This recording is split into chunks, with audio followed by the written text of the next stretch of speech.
I think it's really, just as an actor, a very fun character to play, challenging to play, and I think enormously entertaining for an audience.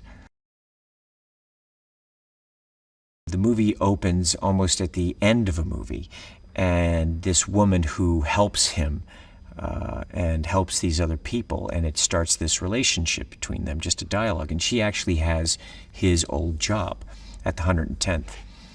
And he is intrigued by her voice and by her abilities, and goes back basically to Washington to take her out to dinner. And what follows is, this story that he's drawn into. And really, it's never go back. He should not have gone back to his past. And he gets drawn into this story to really work with her and help her out of a situation. Reacher is put in a domestic situation when goes on the run with Turner and with Sam, trying to protect Sam. And Reacher is a kind of, he's just not used to that. He's raised in the military, and he's someone, like anyone, how does he deal with a 15-year-old girl? And that's an element of this story also. The character has a very swift and violent approach. And when you say Reacher, he never leaves a weapon in the field. So he's someone who's going to break your leg.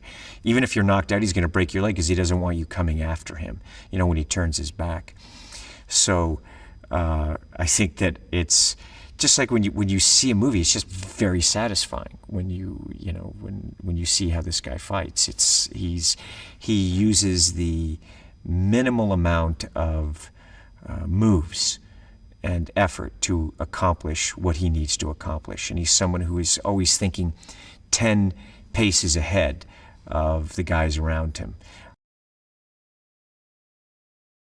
When you read his books, he likes strong women, and has his old job, which is a very difficult job. You have to be very intelligent, you have to be a great leader, and I think he's curious, very fascinated by her. And I think Cobie Smulders is perfectly cast for this. Someone who has the intelligence and the beauty and the power on screen. When you see her, I believe that she's in the military. You believe she has that kind of intelligence and that type of charm. I thought she was absolutely perfectly cast for it. What I love about Reacher is he's off the grid. He's a character that really has his own moral code. He has a great sense of responsibility and, taking care of the people that can't take care of themselves, and he gets drawn into these stories. And he is a wanderer. He travels around the country, and so he sees the country from and humanity from a very unique perspective. And he's always kind of has that exterior view, and he just doesn't. He wants to live his life and doesn't want to be bothered. Yet he gets drawn into these situations where he is really the only one who is capable of resolving them. This is the second film that I've made with Ed Zwick, someone who I greatly admire. I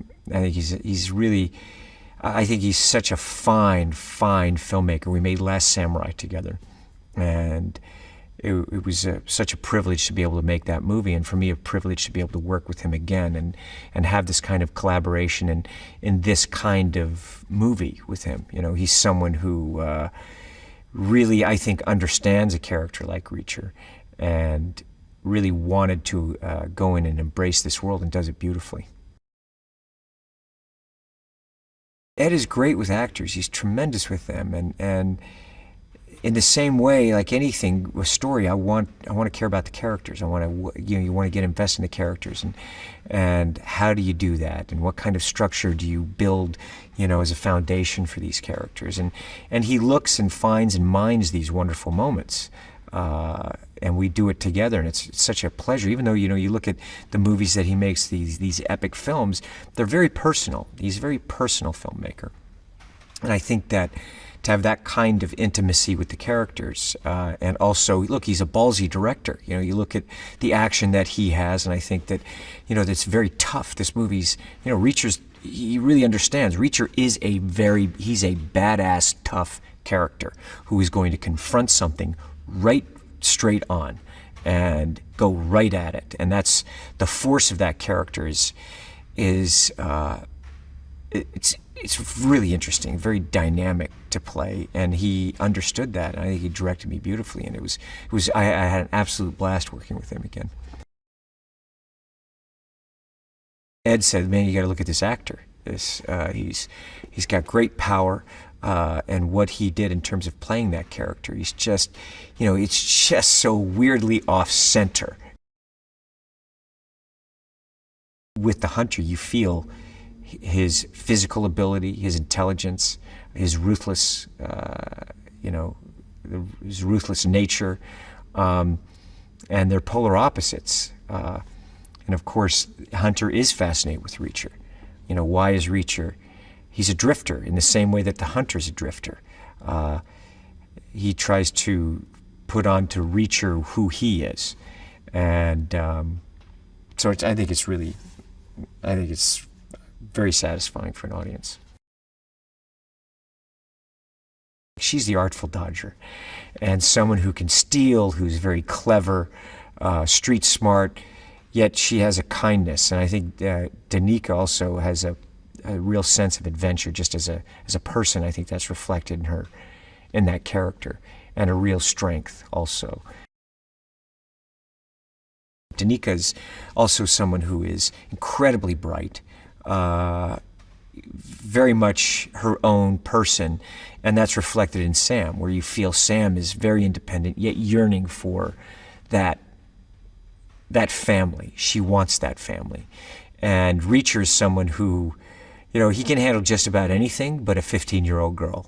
And it does not understand teenagers, you know, like, he's looking at her like, what? I don't get it. You know, he's used to talking to the military, you know, and certain things he just doesn't understand how to quite speak with her.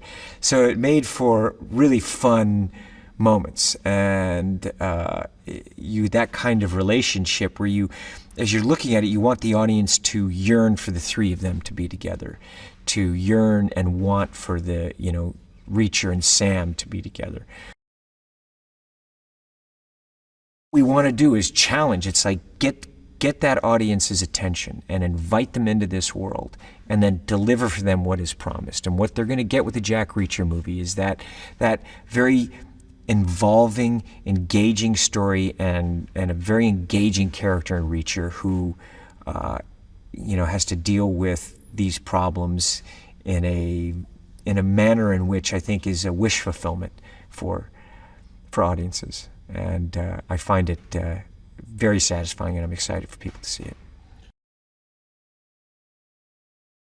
Aldous, a very talented actor, very talented guy. I look forward to seeing all the things that he's going to do in the future too, and it was a pleasure working with him. And you see, again, you know, I think Ed Zwick is great at casting, very charismatic. You know, he's a character that worked under Reacher, felt slighted by Reacher and slightly resentful towards Reacher. And then you see how that relationship progresses. And I think that, you know, I really love the choices that Ed Zwick made. And you know, I had so much fun working with these guys. The city has such a diversity, and there's a magic about New Orleans. There's, you know, it's mysterious. It has kind of a romantic, dark side about it, you know, and also a really, you know, their jazz and their brass bands. There's something that's very life affirming also, and it's just a cool city, very unique and beautiful city. Hi, here's an interesting movie fact for you. Each frame of the CGI scenes in Jane Cameron's Avatar, 1/24th of a second, took an average of 47 hours to render. Can you believe it? For this and more movie facts, click on more videos. But if you want something else, click on the playlist.